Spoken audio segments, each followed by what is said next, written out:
Okay, we're going to continue talking about radicals. And remember, radicals and exponents are related.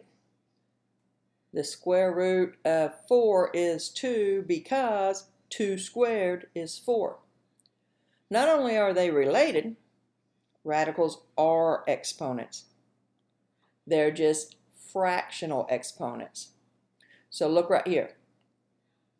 Okay, this radical to the nth root is the same thing as writing a to the 1 over n.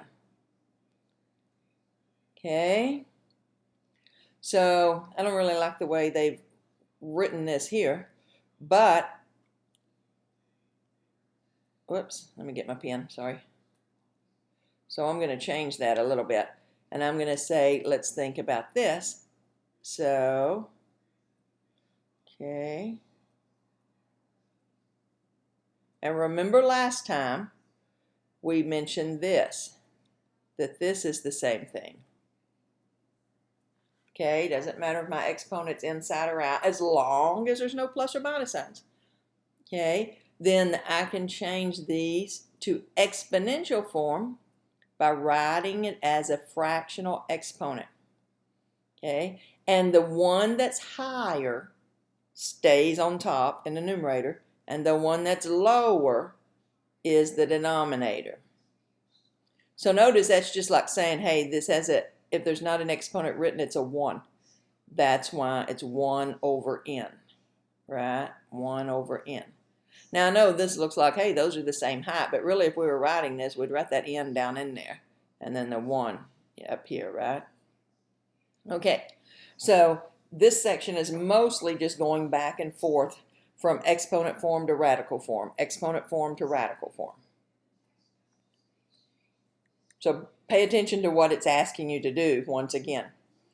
Evaluate each exponential. If I have numbers, it's way easier to change it to its radical form. If I have variables, it might be easier to leave it in exponential form. So I want to recognize that, hey, this is the same thing as the 5th root of 32. Technically, 32 to the 1, right? So once again, we talked about what happens when we have those big indices. This number is probably either a 2 or a 3, or it would be huge. And since it ends in a 2, let's see what 2 times 2 times 2 times 2 times 2 is. 2 times 2 is 4, 8, 16, 32. Yes, so that number is 2, because 2 to the 5th equals 32. Okay, so I want to change this and put that 64 inside a radical, and I don't have to write that 2, but just to remind me, oh, square root of 64, that's 8. All right, the negative has nothing to do with that exponent, so this is the 4th root of 81. We had that on the last slide. I hope we remember that's 3, because 3 times 3 is 9, and then 9 times 9 would be 4 3s is 81. Okay. Oh, and don't forget our negative out there. I wrote it here, and then I got busy and didn't write it on my answer. So negative, it's just going to stay. It has nothing to do with that exponent.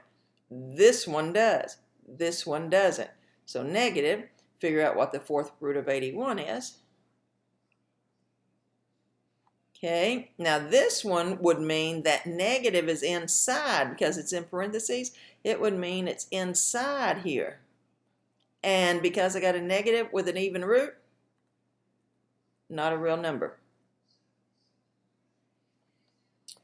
Okay, this one's inside also, but because the index is odd, it's okay. Okay, this one, remember we can do them individually, them being the numerator and denominator. Right, if I'm going to write it like a radical, I can just go ahead and separate it. Cube root of 1 is 1, cube root of 27 is 3.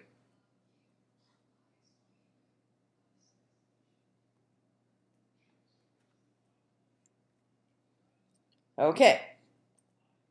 Now, it's the same thing, except my numerator isn't 1. But still, I know that when I have a fractional exponent on a numeral, I can put that in a radical sign, right? The denominator goes down here, and the numerator, it's way easier to put it out there instead of in here, because that allows me to make my number littler before I have to make it bigger. I don't want to figure out what 25 times 25 times 25 is, which is what I would need to do if it was in here.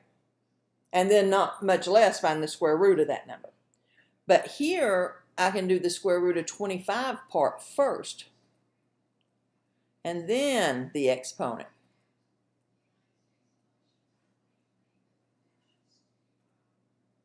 Okay, so same thing. The 27 is going to go in my radical because I see a fractional exponent. The lower number, the denominator, stays here. Bigger number stays here. I mean, higher number, the numerator. Okay, so the cube root of 27 is 3, and then I have the squared.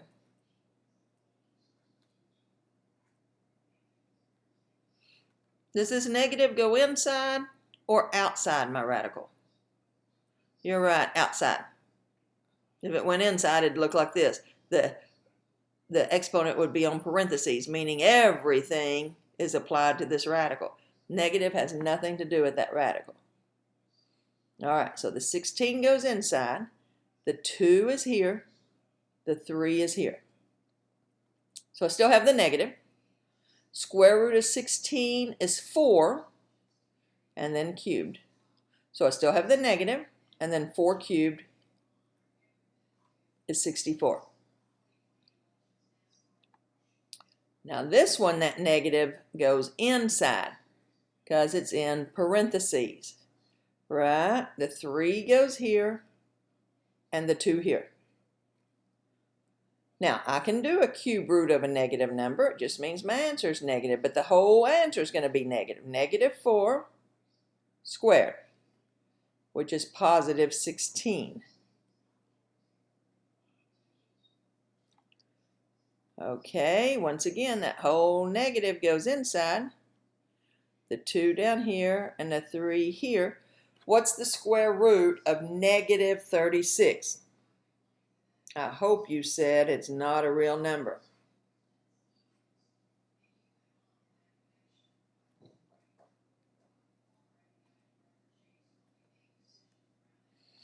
Okay. Remember what negative exponents mean? They mean reciprocals. Negative exponents have nothing to do with negative numbers. Negative exponents have nothing to do with negative numbers. They mean reciprocals. So this is really 1 over 81 to the positive 3/4. Now I can deal with it.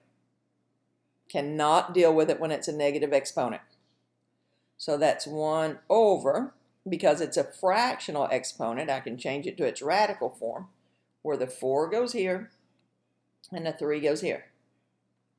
Okay, so the 4th root of 81, do we remember that's 3? And then cubed. 3 cubed is 27.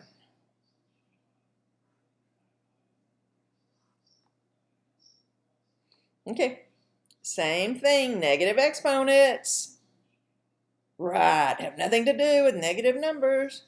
Got to get rid of that negative exponent first, no matter what. To get rid of a negative exponent, you simply use the reciprocal. Change its place in the fraction. All right, so now I have 1 over. The 36 goes in a radical with the 2 here and the 3 here. The square root of 36 is 6. And 6 cubed is 216.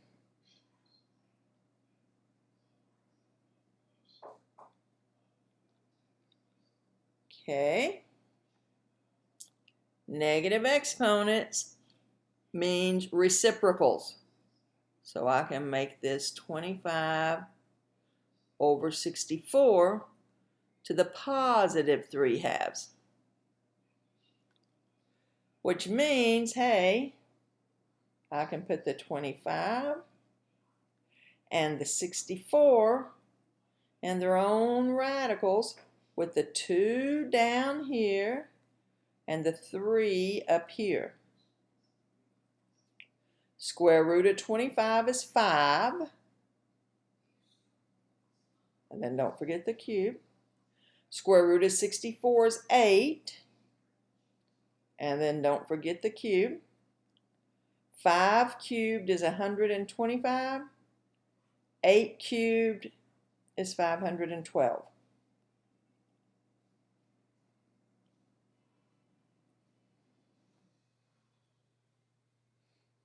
Okay.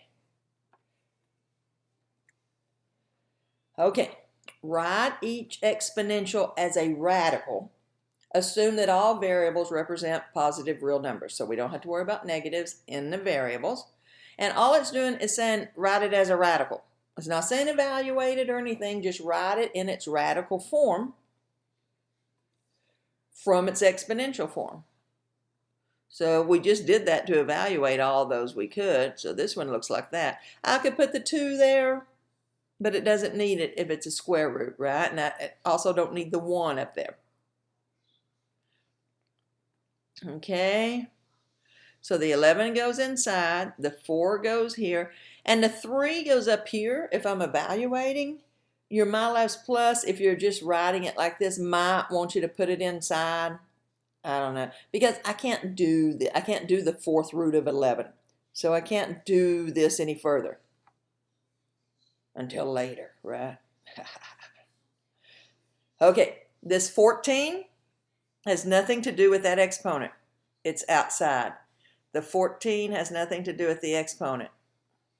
Okay, the 3's the denominator, the 2's the exponent.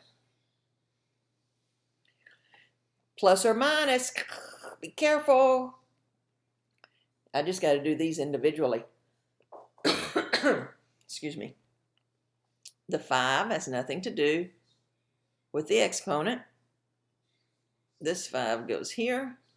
This 3 goes here. Now this one, the entire 2x is inside. 2x, the 5 goes here. And don't forget, it all needs to be cubed. Okay, so there's a little bit of math I can do right there. Because I can distribute this 3 and make that 8x cubed.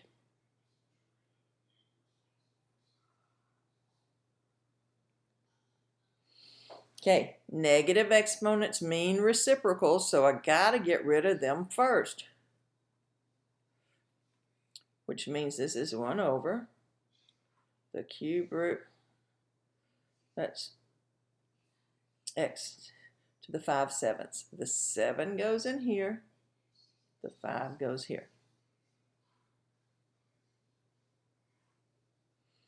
Okay, be careful with the plus and minus.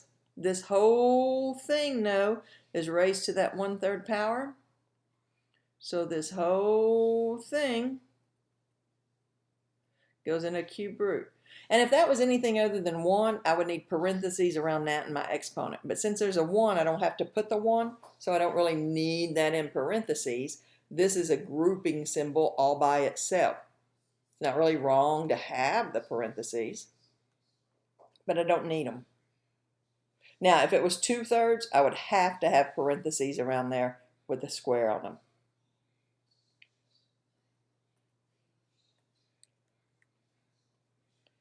All right, what do these instructions say? Oh, write each radical as an exponential. Simplify. Assume all variables are positive real numbers, so we don't have to worry about negatives in our variables. Okay, write each radical as an exponential. That's just 37 to the 1/2, and that's as far as I can simplify it. Now, we could do this 9 to the 8/4, which is, 8/4 I can simplify to 2. Remember what we said last time though? Right? How many times does 4 go into 8? 2. But then there's math I can do. So don't forget, as long as there's math you can do, keep going. Okay, and also here, right, they're thinking you're going to do this, which is z to the 1, but right, whatever's easier for you. Whatever's easier. It's all the same thing. Okay, there's a reminder of your exponent rules. All right, so if you need to refresh yourself, go ahead. But now we've got simplify each expression. Write answers with only positive exponents. That goes without saying. Assume variables are positive real numbers.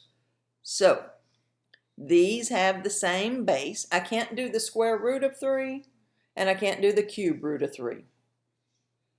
If I could do that, I'd go ahead and do it and simplify them. But because they have the same base, I can use my exponent rules to combine it into one base. Okay, and my rule says when I'm multiplying exponential numbers, I add those exponents. So to add exponents, I need a common denominator. So this is going to be 3, 6, and this is going to be 2, 6. So this is 3 to the 3, 4, 5, right? 3 to the 5, 6. Now, write answers with exponents, so we're good. Okay, remember your exponent rule. If you're dividing numbers with the same base, you can subtract exponents. So this is 7 to the 2/3 minus 4/3. They already have a common denominator, so all I have to do is subtract the numerators, 2 minus 4. And you can never leave a negative exponent, even if it didn't tell me that. I know I can't leave that. I've got to make it 1 over 7 to the 2/3. Okay? Okay, if I have an exponent raised to an exponent, I multiply. Okay, maybe I want to simplify this first. Okay, whichever. Got a to the 1/3. If I've got 2/3 b up here and 1 down here, that's going to leave 1/3 down here because they got to add together and be 1, right? Right? You could do 2/3 minus 1, get negative 1/3 and move it to the bottom. Now I multiply. 1/3 times 6. 1/3 of 6 is 2. And once again, 1/3 of 6 is 2.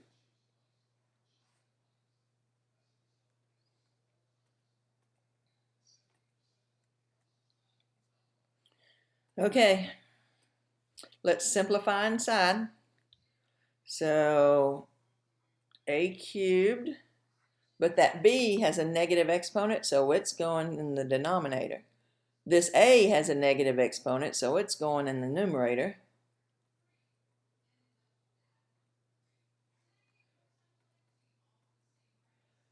All right, when you're multiplying exponential numbers, you add the exponents. So this is a to the 5th over b to the, what's 4 plus 1/5? 4 and 1/5, or 21/5 to the negative 1/2. Nothing inside to do, so let's get rid of that negative exponent and make it b to the 21/5 over a to the 5th, all to the positive 1/2. When you have an exponent raised to an exponent, you just multiply. So 21/5 times 1/2, that would be b to the 21/10. And 5 times 1/2 would be a to the 5/2. Just using those rules of exponents. Never forget anything in a math class, do we? All right. So let's simplify here. This is just the distributive property. I just got to know how to deal when I have fractional exponents, but it's the same.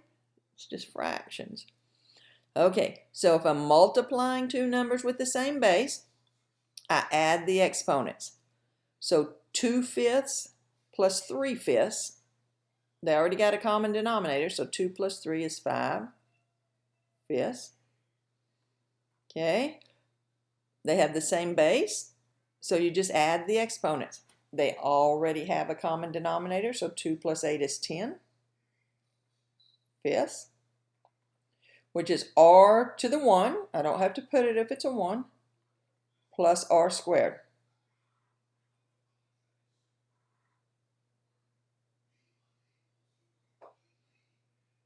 Okay. Let me know.